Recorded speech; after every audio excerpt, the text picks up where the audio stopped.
हमने जो सीटेट के मोस्ट इम्पोर्टेंट टॉपिक्स की जो श्रृंखला शुरू की थी, उसमें बाल विकास, पियाजे, वोइगोत्स्की, कोलबर्ग, सतत एवं व्यापक मूल्यांकन, आरटी एक्ट, एनसीएफ, समावेशी शिक्षा मैं आज आपको करवा दूंगी, जिसमें ब्लूम टैक्सोनॉमी हो चुकी है अपने, और शिक्षण सामग्री निदान में उपचारात्मक अपना हो चुका है।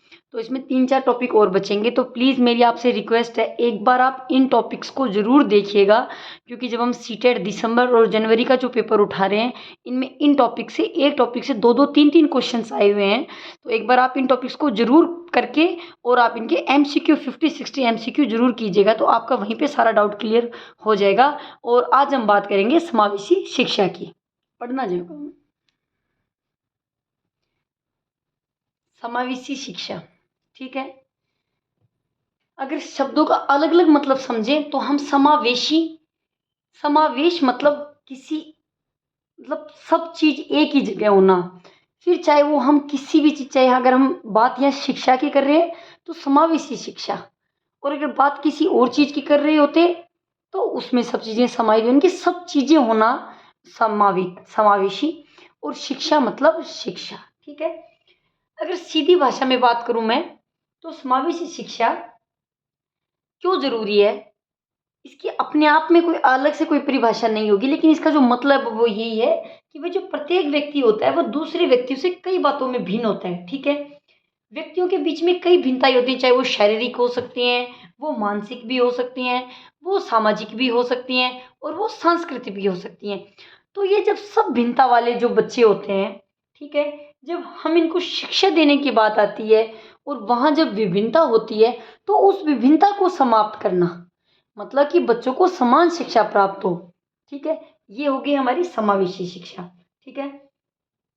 अब समावेशी शिक्षा का मतलब है कि मान लो बहुत एक टाइप से और दूसरे टाइप में हम देखें तो बहुत अधिक विभिन्नताओं में उनके अंतर हो, ठीक है। यानी कि नॉर्मल नहीं कि इतना और इतना नहीं, थोड़ा ज़्यादा अंतर हो, तो उसको हम कहेंगे विभिन्नताएं, ठीक है। तो उन विभिन्नताओं को समाप्त करने के लिए जो शिक्षा प्रणाली चली गई थी उसको हम कहेंगे समावेशी शिक्षा, ठीक है।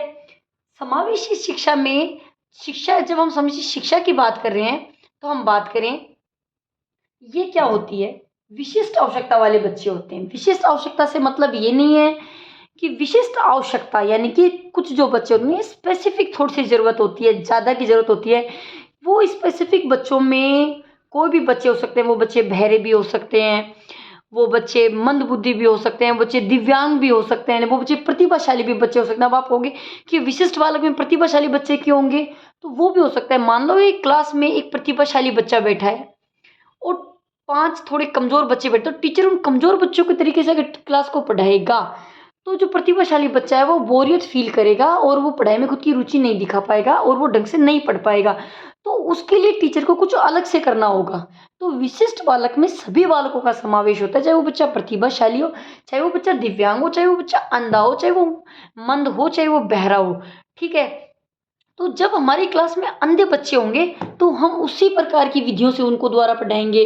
जैसे बच्चों को ब्रेल लिपि के द्वारा पढ़ा दिया, मंद बुद्धि बच्चे तो उनको चीज़ों को हम क्रिया करके ज़्यादा सिखाएंगे, ठीक है। और बहरे बच्चे हैं तो उनको हम जैसे हमारे जो मतलब दिखा के ज़्यादा समझाने की कोशिश करेंगे। और प्रतिभाशाली बच्चे, उनके कुछ संवर्धन कार्यक्रम जो होते हैं उनमें हिस्सा दिलाएंगे, उनके लिए कुछ एक्स्ट्रा चीज़ें करेंगे, ठीक है। तो अगर अपनी इनकी बात करें तो समावेश शिक्षा यानी कि बच्चों में जो विशिष्टता होती है वह तो जन्मजात भी हो सकती है या वह आनुवांशिकता भी हो सकती है। आनुवांशिकता हो भी सकती है और नहीं भी हो सकती है। जरूरी नहीं है कि अगर मान लो कोई बच्चा अंधा है तो उसके माँ बाप भी अंधे हों, ऐसा नहीं हो सकता। लेकिन जो बच्चा अंधा होता है वो कई बार जन्म से भी अंधा होता है और कुछ अपनी ज़िंदगी में मतलब अपने जीवन में जो चीज़ें घटित होती हैं उनसे भी कुछ हम लोग जैसे दिव्यांगता हो इनको प्राप्त कर लेते हैं, ठीक है। समावेशी शिक्षा की अवधारणा सबसे पहले बात करें तो शैक्षिक स्तर पर निर्भर करती है। शैक्षिक स्तर का मतलब यानी कि बच्चे की आईक्यू पर डिपेंड करती है। जब आईक्यू की हम बात करेंगे तो जो बुद्धि का चैप्टर उसको जब हम विस्तृत रूप से पढ़ेंगे तो वहाँ हम इसकी बात करेंगे। लेकिन जैसे हमारी जो बुद्धि लब्धि है, ठीक है, शैक्षिक स्तर की जांच हमेशा बुद्धि लब्धि से की जाती है, ठीक है।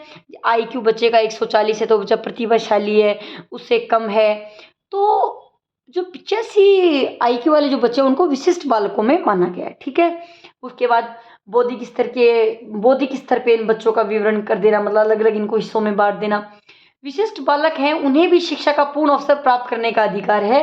यही समावेशी शिक्षा का मतलब है कि जो विशिष्ट बालक है उन्हें भी शिक्षा पूर्ण करने का पूर्ण अवसर प्राप्त है। ठीक है, शिक्षा स्तर अलग अलग होता है बिल्कुल। मैंने जैसे आईक्यू की मैंने बात की थी, मैंने इसमें बहुत इंपॉर्टेंट चीजें लिखी हैं, और ये क्वेश्चंस देखो ऐसे हैं कि यहाँ चाहे मैं 1 घंटा चाहे 2 घंटा चाहे कितनी देर में भी पढ़ा दूं, ये क्वेश्चन जब तक आप एमसीक्यू करोगे उसके बाद में आपको क्लियर होंगे। कुछ थोड़ा सा खुद का कॉमन सेंस इनमें यूज करना पड़ेगा।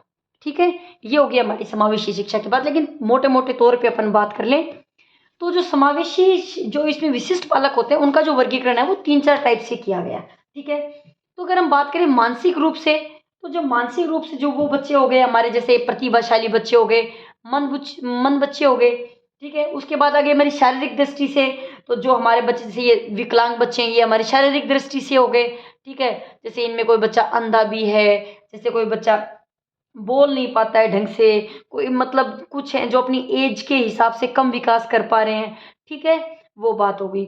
उसके बाद हमारी सामयिक दृष्टि से जो बच्चे होते हैं, सामयिक मतलब होता है इमोशंस। ठीक है, और जब वहाँ इमोशंस की बात आती है तो वहाँ हम कह सकते हैं ये जो बाल अपराधी टाइप के बच्चे होते हैं, समस्यात्मक बालक होते हैं, सामयिक रूप से विशिष्ट बालक होते हैं। ठीक है, तो ये हो गई हमारी मतलब जो बच्चों की जो प्रकार है, तो मानसिक दृष्टि से भी ये बच्चे विशिष्ट प्रकार के होते हैं, शारीरिक दृष्टि से भी होते हैं बच्चे, और सामाजिक दृष्टि से भी बच्चे अलग अलग होते हैं। ठीक है, इनकी विशेषताओं में हमने पहले, बच्चे प्रतिभाशाली भी हो सकते हैं, कमजोर औसत बच्चे भी हो सकते हैं, मानसिक स्तर से विकलांग भी हो सकते हैं, शारीरिक तरीके से भी विकलांग हो सकते हैं, और सामाजिक रूप से भी विकलांग हो सकते हैं ये बच्चे। ठीक है, समावेशी शिक्षा का उद्देश्य क्या है? तो इसका उद्देश्य है कि समाज में जो असमर्थ बच्चों में जो फैली हैं भ्रांतियां हैं उनको दूर करना। मान लिया कि अगर जैसे कोई बच्चा है, अगर उसमें उस चीज की क्षमता नहीं है, तो जो बच्चे होते हैं उसके साथ खेलना पसंद नहीं करते, जो टीचर्स हैं उसको थोड़ा पढ़ाना उचित नहीं समझते, तो ये चीजें हैं, ये चीजें गलत है। इन चीजों को दूर करने के लिए समावेशी शिक्षा का किया गया कि समावेशी शिक्षा इसलिए जरूरी है ताकि बच्चों में भेदभाव के कारण खुद में कुंठा पैदा ना हो। ठीक है, कुंठा पैदा होकर बच्चा धीरे धीरे खुद को एक समाप्तता की ओर ले जाता है, और वह बच्चा कभी भी उन्नति नहीं कर सकता। असमर्थ बच्चों को जीवन की चुनौतियों का सामना करना, जो बच्चे असमर्थ हैं, जो बच्चे किसी भी टाइप से कुछ नहीं कर सकते, उनका मानसिक स्तर बहुत कम है, तो ऐसी शिक्षण विधियों का या ऐसी विद्यालयों का या ऐसी सुविधाएं उपलब्ध कराना उन बच्चों को, ताकि उन बच्चों को रुचि पैदा हो, और वो असमर्थ बच्चे जीवन में कम से कम खुद का इतना वो सीख लें कि वह खुद का एक कुछ कर सकें, आत्मनिर्भर बनाकर, सामाजिक व सांस्कृतिक सामाजिकता से उनको जोड़कर। बिल्कुल, जब जो विकलांग बच्चा होगा, जब तक उस बच्चों को हम सही बच्चों के साथ नहीं बैठाएंगे, वह उन बच्चों के साथ वार्तालाप नहीं करेगा, क्रिया नहीं करेगा, तब तक वह खुद में कोई बदलाव महसूस नहीं करेगा, वह खुद को हीन समझा जाएगा। लेकिन जब वह बच्चा अलग संस्कृति के लोगों से और खुद से अच्छे स्तर के लोगों से मिलेगा, तो वह अभिप्रेरित होता रहेगा, वह मोटिवेट होता रहेगा, और वह खुद को सामाजिक चीजों से तब जोड़ेगा, तो उसके अंदर एक रुचि पैदा होगी। ठीक है, तो समावेशी शिक्षा का मतलब कुल मिला के यही है कि किसी भी प्रकार का बच्चा है उसको एक ऐसी शिक्षा देना जब बच्चे को भेदभाव फील ना हो, और टीचर उससे किसी भी प्रकार का कोई भी गलत व्यवहार ऐसा ना करे या बच्चों को इंसल्ट फील ना करवाए। सीखने की समस्या की को ध्यान में रखते हुए नवीन विधियां, बिल्कुल मैंने आपको बताया था कि अगर बच्चा बहरा है तो उसके सामने मतलब ऐसी विधियों का उपयोग करें जो बहरे बच्चों के लिए उपयुक्त हो, अंधा है तो ऐसी विधियों का उपयोग करें जो प्रतिभाशाली, तो उसके लिए संवर्धन कार्यक्रम का आयोजन किया जाना चाहिए।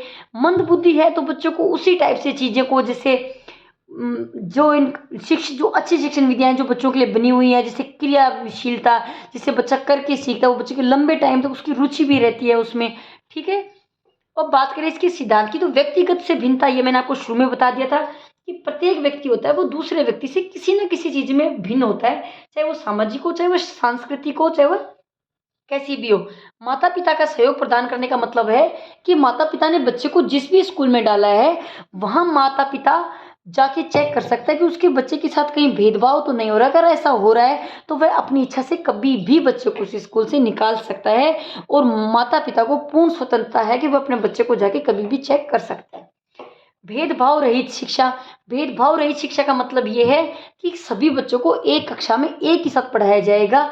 ठीक है, उसके बाद विशिष्ट कार्यक्रमों द्वारा शिक्षा, ये भी मैंने आपको बताया था कि उचित शिक्षण विधियों का प्रयोग करना, कि बच्चा जो चीज़ें हैं, बच्चों की जो क्वालिटी है उसको पहचान कर, उसकी अभिक्षमता, उसकी कैपेबिलिटी को पहचान कर ही उसके लिए शिक्षण विधियां बनानी चाहिए, उसके लिए उसी टाइप के कार्य करने चाहिए।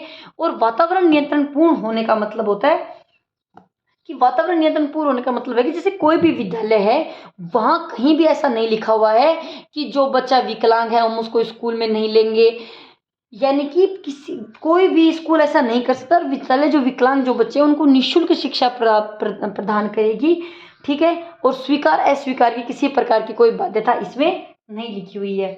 सबसे पहले हमने समावेशी शिक्षा क्या है, तो इसका जो रीजन है वो व्यक्तिगत भिन्नता के कारण होता है, वो हमने पढ़ा दिया। ये जन्मजात भी हो सकती है और आनुवांशिकता में भी हो सकती है। समावेशी शिक्षा हमारे शैक्षिक स्तर पर निर्भर करती है, शैक्षिक स्तर हमारे बुद्धि पर करता है, बुद्धि लब्धि हमारे बुद्धि लब्धि वाले चैप्टर में पढ़ेंगे। विशिष्ट बालक उन्हें होते हैं जिन्हें शिक्षा का पूर्ण अवसर प्राप्त करने का अधिकार होता है। शिक्षा स्तर अलग अलग होता है, बच्चों का बिल्कुल अलग अलग होता है, सभी बच्चे एक जैसा नहीं पढ़ते। कुछ बच्चे जल्दी कैच कर लेते, कुछ बच्चे लेट तक, कुछ बच्चों की शॉर्ट टर्म मेमोरी होती है, कुछ बच्चों की लॉन्ग टर्म मेमोरी होती है। बच्चे कौन थे वो मैंने आपको विशिष्ट रूप से बता दिया कि मानसिक तौर पर बच्चे अलग होते हैं, शारीरिक तौर पर बच्चे अलग होते हैं और सामूहिक रूप से बच्चे अलग होते हैं, ठीक है। अलग से इसमें कभी नहीं पूछा जाता, सिर्फ विशिष्ट बालक पूछेगा। क्वेश्चन पूछा जाता है कि विशिष्ट बालक में प्रतिभाशाली बच्चे होते हैं, तो हम कहेंगे हाँ विशिष्ट बालक में प्रतिभाशाली बच्चे भी हो सकते हैं, ठीक है। इसके बाद अपनी ये बातें होगी सारी, यही है हमारी समावेशी शिक्षा।